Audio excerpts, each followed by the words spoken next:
እልል እንኳን ደስ ያላችሁ! ዳጣ እናቷን አገኘች። እናቷ ማን እንደሆነች አወቀች። ቤተሰቡ እንዳለ በድንጋጤ ተሞላ።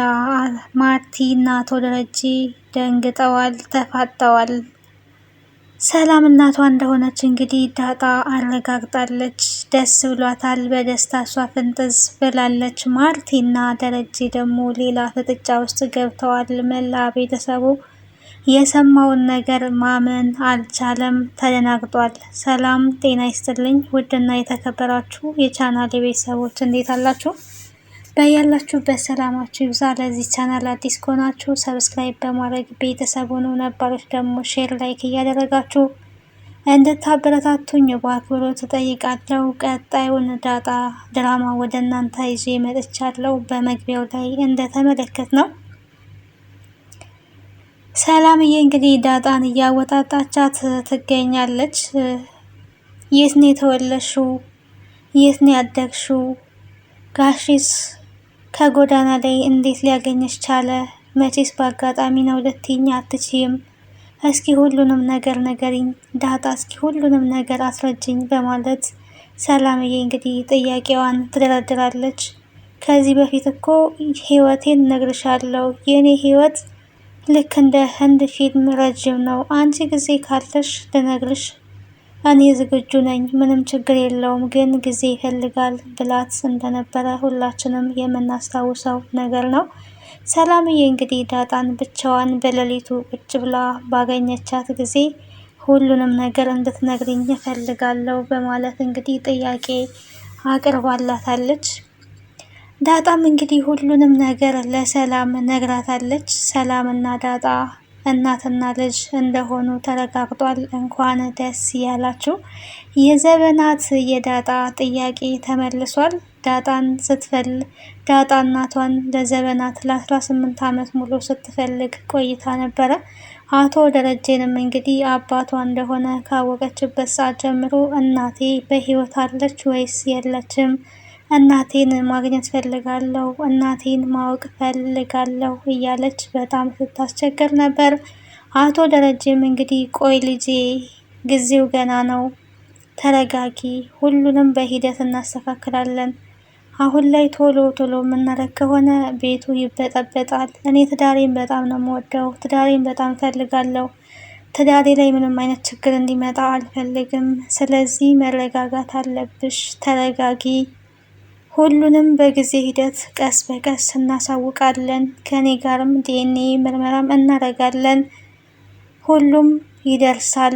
ነገር ግን ተረጂ ልጄ፣ ታገሽኝ። እኔ አባትሽ ከዚህ በኋላ አለውልሽ፣ የፈለግሽውን ነገር ሁሉ ታገኛለሽ በማለት እንግዲህ አባትሽ ነው ያልከኝ በማለት እንባ እየተናነቃት ነበረ።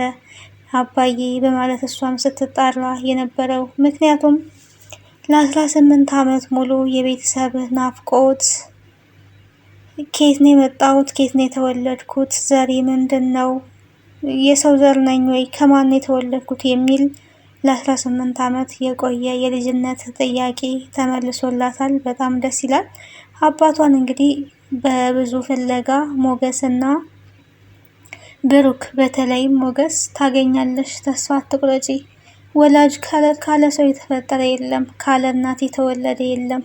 እናትሽን ካገኘች ደግሞ አባትሽን እንድታገኝ ትረዳሻለች። ሁሉም ይገኛሉ፣ ወንድሞችም እኮ ሊኖሩሽ ይችላሉ የሚል ተስፋ ሰጥቷት ነበረ ሞገስ። እንግዲህ በተሰጣት ተስፋ መሰረት ሞገስም ረቷት አባቷን ቅድሚያ አግኝታለች። እናቷን ደግሞ እንግዲህ የአባቷ ሰራተኛ ሆና ነው ያገኘቻት። ይህ ሌላ ታሪክ ነው። በነገራችን ላይ በጣም ህመም ያለው ነገር ነው። እንግዲህ አቶ ደረጀ ሰላምዬን የልጅ እናት ካደረገ በኋላ ልጇን ጥሎ ግን የቤት ሰራተኛ ነው እሷን ያደረገውና የራሷ ህይወት እንዲኖራት እንፈልጋለን። ከዚህ በኋላ ሰላም የራሷን ህይወት መኖር አለባት። የሴት ልጅ እድሜ ቆሞ አይጠብቅም በምትልበት ጊዜ ማርቲ አቶ ደረጀ እንግዲህ ተደናግጦ ነበረ። ግራ በመጋባት ማርቲም ከፈለገች ከሰማችሽ እሺ የምትልሽ ከሆነ የሚል ምላሽ ነበረ የመለሰላትና እንዴ ምን ማለት ፈልገ ነው? ከዚህ በመውጣቷ የራሷን ህይወት በመቻሏ አንተ ደስተኛ አይደለክም ወይ የሚል ጥያቄም ጠይቃው ነበረ። ለልጆቻችን እንደሱ አይነት እናት የሆነች ሰራተኛ ላናገኝ እንችላለን። እሺ ካለችሽ እንግዲህ አንቺ አናግሪያት፣ እሱን አንቺ ብታናግሪያት ይሻላል የሚል ምላሽ ነበረ የሰጣትና እኔ አናግራታለሁ በቃ መልሱን ነግርሃለሁ በማለት ነበረ ማርቲ ፊቷን አዙራ የተኛችው ግራ በመጋባት። ምክንያቱም አቶ ደረጀ እንግዲህ ዳጣ የሰላም ልጅ ናት፣ እሱ ትክክለኛውን ያውቃል። ዳጣ ደግሞ እዛ ቤት ከመጣች ሁሉም ነገር በሂደት እንዲጣራ ነው የፈለገው። በችኮላ እንዲሆን አልፈለገም ነበረ። አሁን ላይ እንግዲህ እድሜ ለአቤጌል።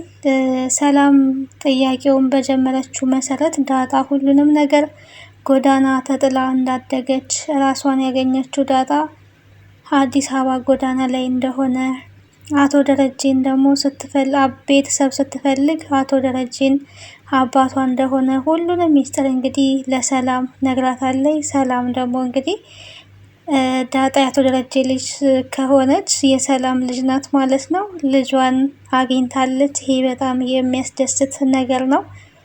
ስለ ልጅ ሲወራባት ሰላምም አንገቷን ነበር የምትደፋው። ስለ እናት ሲጠየቅ ዳጣ ምላሽ በማጣት አንገቷን ነበረ፣ መልስ የላትም ነበረ። አሁን ላይ እንግዲህ እናትና ልጅ በደስታ ተቃቅፈዋል። ቤቱ ደግሞ በድንጋጤ እንግዲህ እንዴት እንደዚህ ይሆናል በሚል ግራ ተጋብቷል ማለት ነው። ዳጣን እንኳን ደስ አለሽ በሏት። የዳጣ አድናቂ የሆናችሁ የዳጣ ወዳጆች የሆናችሁ እንኳን ደስ ያለሽ በማለት በኮሜንት አስቀምጡላት። ደስ የሚሉ እናትና ልጅ ናቸው። እንግዲህ ከምንም በላይ ይሄ አስደሳች ነገር ነው። ማርቲ እንግዲህ ማመን አቅቷታል። የተፈጠረውን ነገር ማመን ቢያቅታትም እውነቱ እንግዲህ እውነት ነው። አቶ ደረጀና ማርቲ እንግዲህ እንዴት ይሄ ሁሉ ታሪክ እንዴት ደብቀኛለ? ቤቴ ውስጥ ጭራሽ ልጅ የወለድክላትን ሴት ቤቴ ውስጥ አምጥታ አስቀምጠ ሰራተኛ አድርገሃል አቶ ደረጀ በማለት ማርቲም እንግዲህ አይኗን አፍጣ ተነስታለች። ቀጣዩ ምን ሊሆን ይችላል የሚለውን አብረን የምናይ ይሆናል። ለዛሬ ይዤላችሁ የመጣሁት ይሄንን ይመስላል።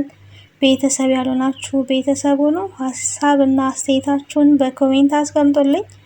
ስለነበረን ቆይታ እንግዲህ እጅጉን ከልብ አመሰግናለሁ። ድራማው እንግዲህ በጣም አስተማሪ ነው ከሚባለው በላይ አስተማሪና ተወዳጅ አዝናኝ ነው። የዳጣ ታሪክ እንግዲህ አቢጌል ብትቀናባትም አሁን ላይ ሁሉም ተስተካክሎላታል ማለት ነው።